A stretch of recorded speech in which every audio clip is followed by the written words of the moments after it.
Camarero racista. Humilla a joven mexicana, con mostaza sin saber quién es su padre. El polvo se arremolinaba en el aire, mientras Elena Ramírez apretaba el volante con tanta fuerza que sus nudillos se tornaron blancos. A su lado, el asiento del copiloto estaba manchado de sangre. El camino hacia su pequeña ciudad natal nunca le había parecido tan largo. La carretera serpenteaba entre los cactus gigantes que proyectaban sombras fantasmales bajo el implacable sol del mediodía. «Aguanta, por favor», susurró, aunque sabía que nadie podía escucharla. En el asiento trasero, envuelto en una manta tejida con colores vibrantes, yacía un paquete que cambiaría para siempre el destino de la familia Ramírez. No era la primera vez que Elena arriesgaba todo, pero nunca había sentido tanto miedo. El teléfono sonó con un tono que conocía demasiado bien. La pantalla iluminada mostraba el nombre de Fernando. Dudó un segundo antes de responder con el altavoz. «¿Dónde estás?». La voz de Fernando sonaba fría, controlada, como siempre que ocultaba su furia. «De camino a casa», mintió manteniendo la voz firme a pesar del temblor en sus manos. «Mientes», respondió él con calma aterradora. «Tu hermano está aquí conmigo. Dice que no sabe nada, pero ambos sabemos que eso no es verdad, ¿no, Elena?». El corazón de Elena dio un vuelco. Carlos, su hermano menor, el único que conocía su plan. «Si le tocas un pelo». «No amenaces, querida», la interrumpió Fernando. «Sabes que no tolero las amenazas. Tienes exactamente 3 horas para volver, con todo lo que te llevaste». La llamada terminó abruptamente. Elena pisó el acelerador, mientras las lágrimas nublaban su visión. Una curva apareció de repente y tuvo que girar bruscamente para evitar salirse del camino. El paquete en el asiento trasero se deslizó ligeramente. «No puedo volver», murmuró para sí misma, «no después de lo que descubrí». La radio anunció que una tormenta se aproximaba desde el sur. «Perfecto», pensó con amarga ironía. El cielo había permanecido despejado durante meses, y justo hoy decidía desatar su furia. Sacó del bolsillo la llave que había encontrado 3 días atrás, escondida en el estudio de Fernando. Una llave que abría mucho más que un simple cajón. Abría la puerta a una verdad devastadora que ahora amenazaba con destruir no solo su matrimonio, sino la vida de todos los que amaba. Un relámpago iluminó el horizonte y por un instante vio con claridad la encrucijada en la que se encontraba. Regresar significaba someterse nuevamente, seguir adelante, enfrentar lo desconocido. Cuando divisó las luces de un vehículo en el espejo retrovisor, supo instintivamente que la habían encontrado. No necesitaba ver la camioneta negra para reconocer a los hombres de Fernando. Siempre encontraban lo que buscaban. Y lo que Fernando Castellanos buscaba ahora era a ella. 5 años atrás, Elena recorría las calles empedradas de su pequeña ciudad natal, cámara en mano, capturando detalles que otros pasaban por alto. Una puerta desgastada de color índigo, las arrugas en el rostro de un anciano, la textura de un muro colonial. A los 28 años, había comenzado a forjarse una reputación como fotógrafa documental después de varios años trabajando para una revista de viajes local. El Festival de las Artes estaba en su apogeo y las calles rebosaban de turistas y artistas.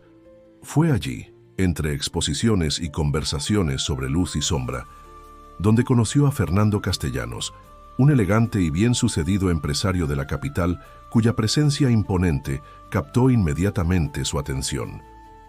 «Tu fotografía capta algo más que imágenes», le había dicho él observando su exposición. «Capturas el alma de México». Elena, acostumbrada a los halagos superficiales, quedó sorprendida por la sinceridad en su voz. Fernando, a sus 40 años, poseía la seguridad de quien ha conquistado el mundo. Lo que ella no sabía entonces era que esa seguridad provenía de haber sometido a ese mismo mundo.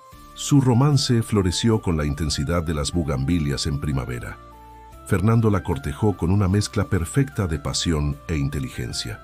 Le hablaba de literatura mientras recorrían juntos mercados coloridos. Discutían política bebiendo café bajo cielos estrellados. Para una mujer que había crecido en un hogar donde el dinero siempre faltaba, pero el amor abundaba. Fernando representaba un mundo de posibilidades infinitas. «Nunca intentaré cambiarte», le prometió la noche que le propuso matrimonio en la azotea de su penthouse con vista a la ciudad. «Tu libertad es lo que más amo de ti». Doña María, la madre de Elena, no compartía su entusiasmo. En su pequeña cocina, mientras preparaba el desayuno con el mismo cuidado de siempre, advirtió a su hija: «Los hombres como él no aman, poseen. Ten cuidado, mi niña». Pero Elena, embriagada de amor y ambición, interpretó sus palabras como el miedo natural de una madre o, peor aún, como envidia disfrazada de preocupación. Carlos, su hermano menor, fue el único que apoyó su decisión sin reservas.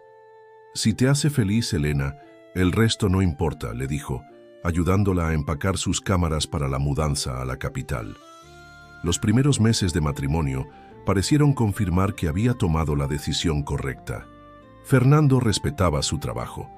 Incluso financió un ambicioso proyecto fotográfico sobre comunidades rurales. Elena comenzó a ganar reconocimiento. Fue durante uno de sus viajes cuando notó el primer cambio. Al regresar a casa después de 2 semanas, encontró que Fernando había reorganizado su estudio fotográfico. «Solo quería sorprenderte», explicó él con una sonrisa que no alcanzó sus ojos. El espacio estaba desaprovechado. Pequeños incidentes similares comenzaron a acumularse: llamadas constantes cuando estaba fuera, comentarios sutiles sobre su ropa, su cabello, sus amistades, tan graduales que apenas los percibió como lo que eran: el cierre metódico de un cerco a su alrededor. El control se volvió más evidente cuando conoció a Emilio Suárez, un periodista que investigaba conexiones entre empresarios prominentes y actividades ilegales. Durante una cena, Emilio mencionó casualmente el nombre de Fernando. «Tu esposo tiene amigos interesantes», comentó, con una mirada significativa. Esa noche, en casa, Fernando explotó como nunca antes. «No quiero que vuelvas a ver a ese hombre», ordenó, arrojando una copa contra la pared. «Es un mentiroso que busca destruir reputaciones». Por primera vez, Elena vio a través de la fachada de sofisticación, el rostro contorsionado por la ira, las venas palpitando en su cuello, la frialdad calculadora que reemplazó su furia apenas segundos después. «Perdóname», dijo él abrazándola con fuerza excesiva. «Solo me preocupo por ti». Semanas después, Emilio Suárez desapareció misteriosamente. Los periódicos apenas mencionaron el hecho. Elena comenzó a notar otras cosas: reuniones a puerta cerrada, llamadas que Fernando atendía en otra habitación, visitantes que llegaban a altas horas de la noche. Cuando preguntaba, recibía respuestas evasivas sobre negocios complicados que ella no necesitaba entender. El miedo se instaló definitivamente la tarde que encontró un arma en el cajón del escritorio de Fernando. Cuando lo confrontó, él la miró con una expresión que nunca olvidaría. «Hay cosas sobre mí que es mejor que no sepas», dijo suavemente, como quien explica algo a un niño. «Por tu propio bien». Fue entonces cuando Elena comprendió las palabras de su madre. No estaba casada con el hombre que creía conocer, sino con alguien mucho más peligroso. La libertad que alguna vez tuvo se había convertido en una jaula dorada, vigilada por ojos invisibles. La confirmación definitiva llegó 3 días atrás, cuando encontró por casualidad la llave de una caja de seguridad mientras buscaba un documento en el estudio de Fernando. La curiosidad y el miedo la llevaron a abrirla en ausencia de su esposo. Lo que encontró cambió todo.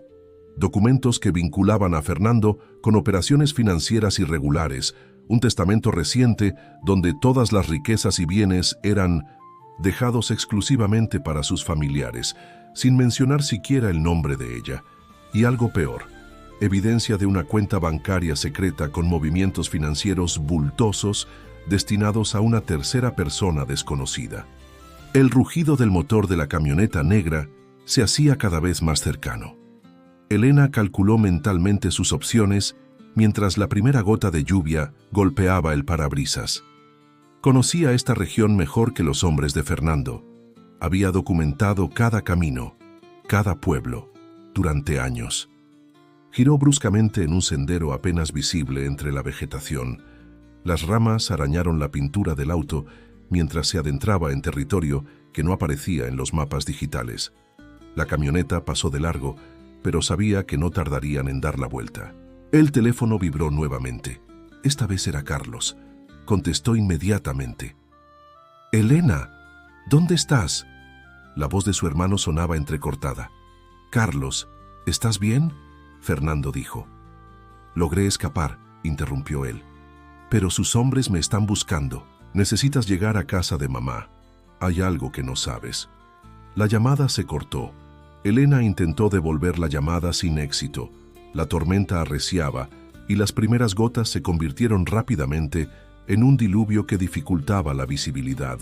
Pensó en el paquete en el asiento trasero. No solo contenía las pruebas contra Fernando, sino también algo más valioso: todas las evidencias que había reunido silenciosamente. Fotocopias de documentos, fotos de los extractos bancarios y registros de las conversaciones con una abogada implacable que le había revelado que, por estar legalmente casada, tenía derecho a la mitad de los bienes. «Me utilizó», murmuró con amargura. «Todo este tiempo fui solo una pieza más en su juego». Un rayo iluminó el cielo, revelando un pequeño desvío que conducía a un pueblo. Recordaba haber pasado por allí hace años. San Miguel, un lugar donde aún existía gente que valoraba más la lealtad que el dinero. La lluvia había convertido el camino en un lodazal.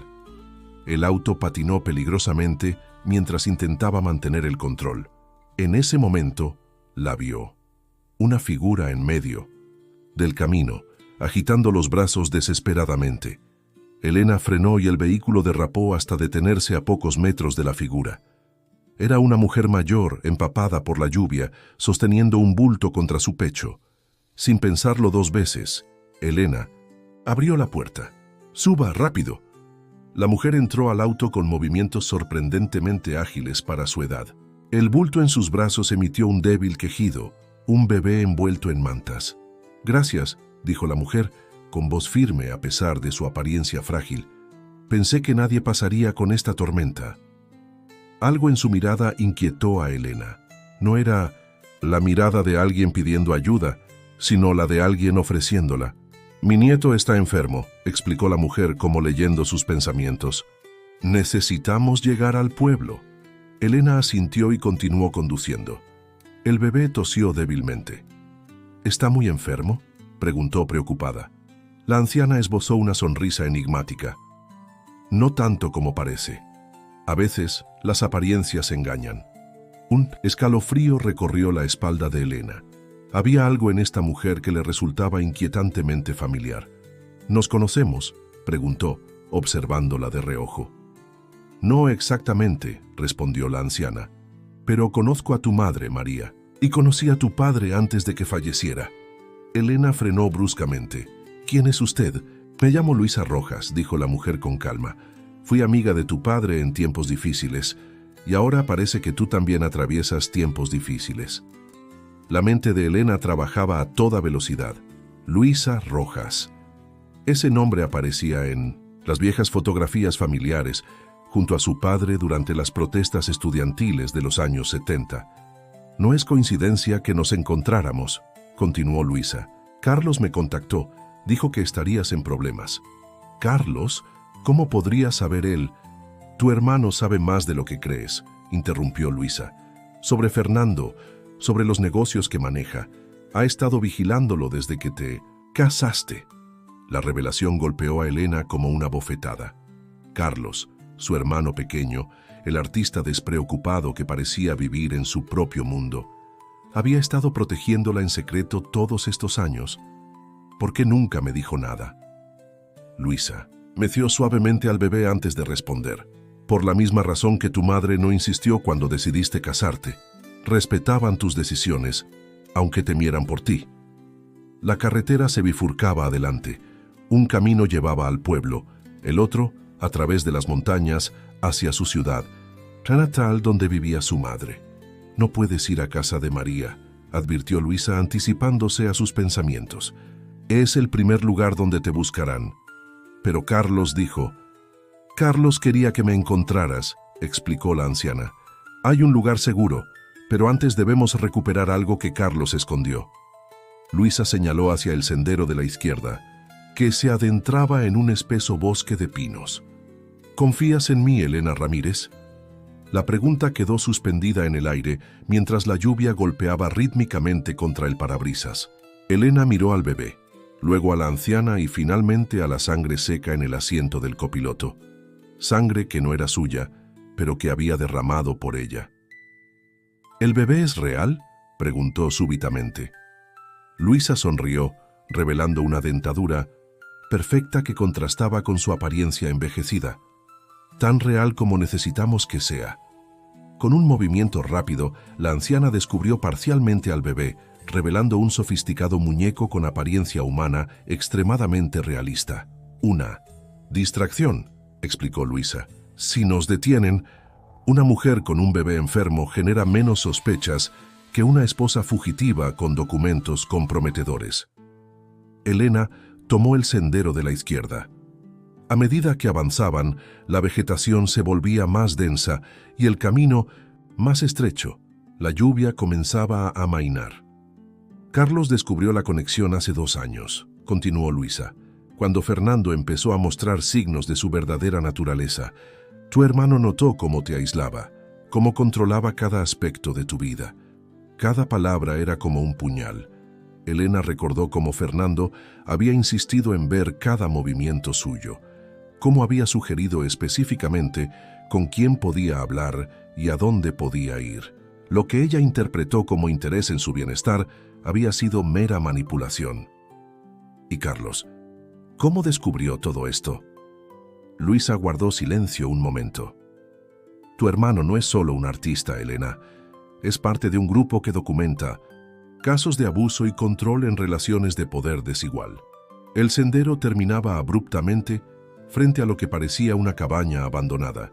Las ventanas estaban tapiadas y la maleza había comenzado a reclamar la estructura. «Hemos llegado», anunció Luisa. La cabaña era engañosa, su aspecto decrépito ocultaba un interior sorprendentemente funcional. Generadores silenciosos proporcionaban electricidad y equipos de comunicación de alta tecnología ocupaban una habitación entera. 3 personas trabajaban concentradas frente a pantallas de computadora. «Bienvenida al centro neurálgico», dijo una voz familiar. Carlos emergió de las sombras. Un corte reciente cruzaba su mejilla y su ojo izquierdo mostraba señales de un golpe reciente. Elena corrió a abrazarlo. «Estás vivo». Fernando dijo que te tenía. «Me tuvo», confirmó Carlos correspondiendo al abrazo. «Pero subestimó mis recursos». Luisa dejó el falso bebé sobre una mesa y comenzó a despojarse de su disfraz. Ante los ojos asombrados de Elena, la anciana se transformó. Primero removió una peluca gris, luego una máscara de silicona que cubría su rostro. La mujer que emergió tendría unos 50 años, con facciones duras y ojos penetrantes. «Comandante Rivera», se presentó formalmente. «Fiscalía especializada en delitos económicos». Elena miró a su hermano buscando una explicación. «He estado colaborando con ellos durante 3 años», confesó Carlos. «Después de notar cómo te trataba Fernando, supe que no podía quedarme de brazos cruzados». Uno de los técnicos se acercó con urgencia. «Tenemos movimiento a 5 kilómetros, 3 vehículos acercándose por el norte». La comandante Rivera asumió inmediatamente el control. «Preparen el plan de contingencia. Tenemos 15 minutos». Carlos tomó a Elena del brazo y la guió hacia un rincón más privado. «Necesito las fotografías y los documentos que encontraste», dijo, con una seriedad que jamás había visto en él. Elena dudó.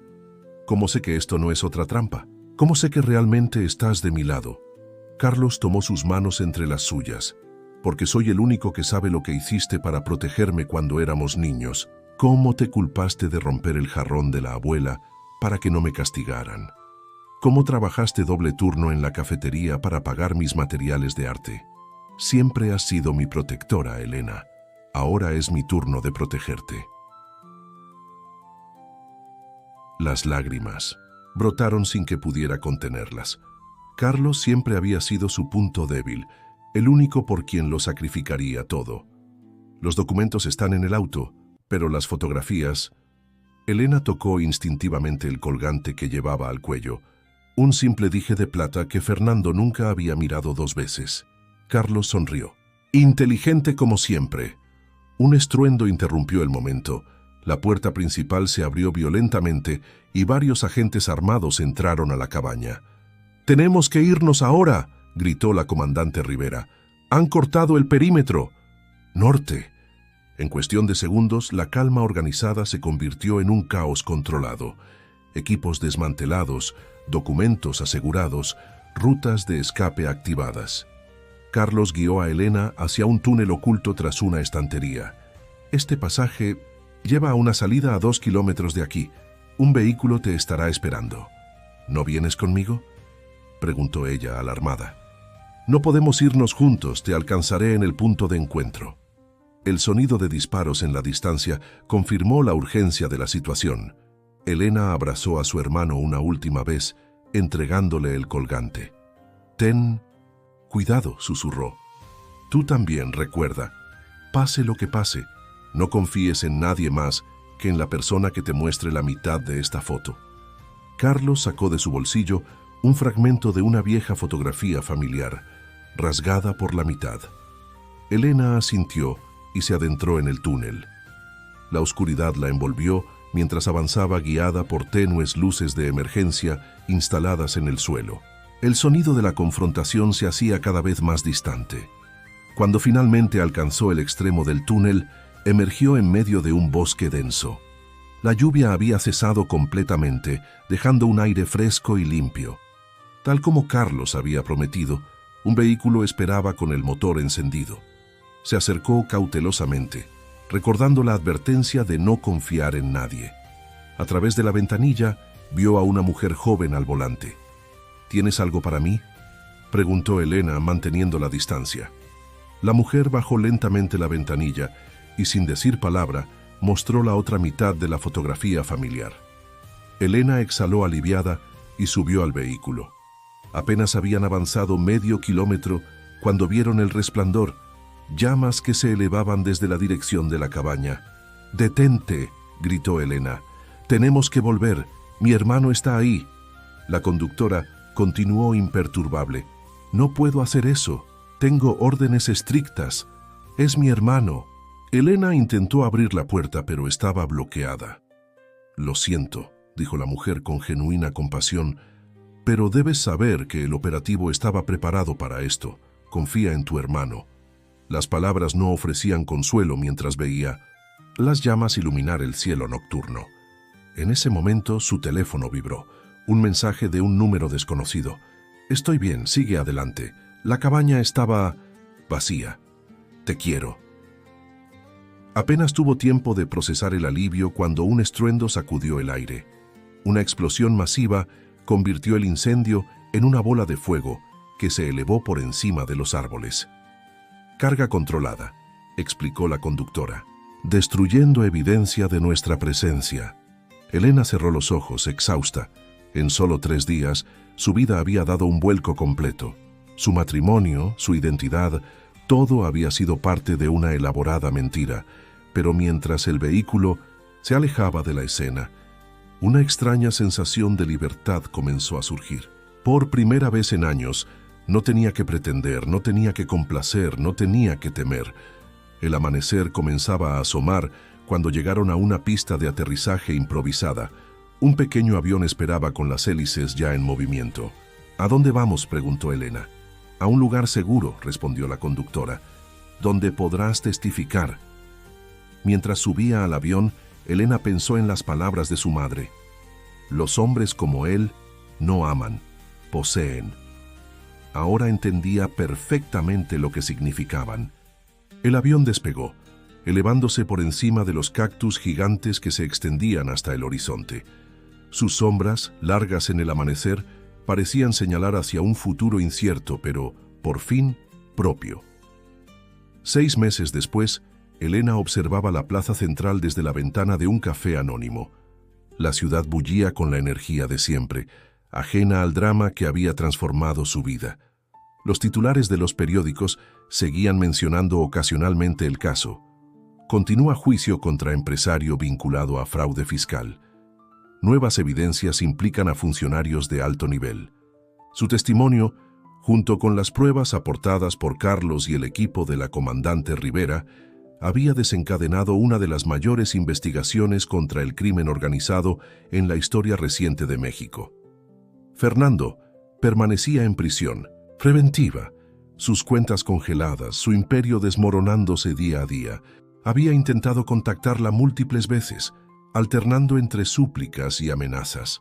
Elena nunca respondió. El programa de protección a testigos le había proporcionado una nueva identidad, pero no una nueva pasión. Seguía fotografiando, ahora bajo un seudónimo, capturando la belleza y la crudeza de un México que amaba a pesar de todo. Carlos había permanecido en las sombras, comunicándose solo a través de mensajes crípticos que confirmaban su seguridad. La comandante Rivera, ahora promovida tras el éxito de la operación, mantenía contacto regular, actualizándola sobre los avances del caso. ¿Más café? La voz de la camarera la devolvió al presente. Elena asintió agradeciendo con una sonrisa. Mientras veía a la gente pasar, reflexionó sobre el largo camino recorrido. El miedo nunca desaparecía completamente. Demasiadas personas poderosas tenían motivos para silenciarla, pero había aprendido a vivir con él, a transformarlo en precaución en lugar de parálisis. Su teléfono vibró. Un mensaje de un número desconocido con una simple dirección y una hora. Reconoció el estilo inmediatamente. Carlos. Al caer la tarde, Elena llegó al lugar indicado, una pequeña galería en un barrio bohemio. El cartel en la entrada anunciaba: Sombras y luz, fotografías de un México invisible. Al entrar, la sorpresa la dejó sin aliento. Las paredes estaban cubiertas con sus fotografías, aquellas que había tomado durante años, sin saber que un día servirían como testimonio de su propia liberación.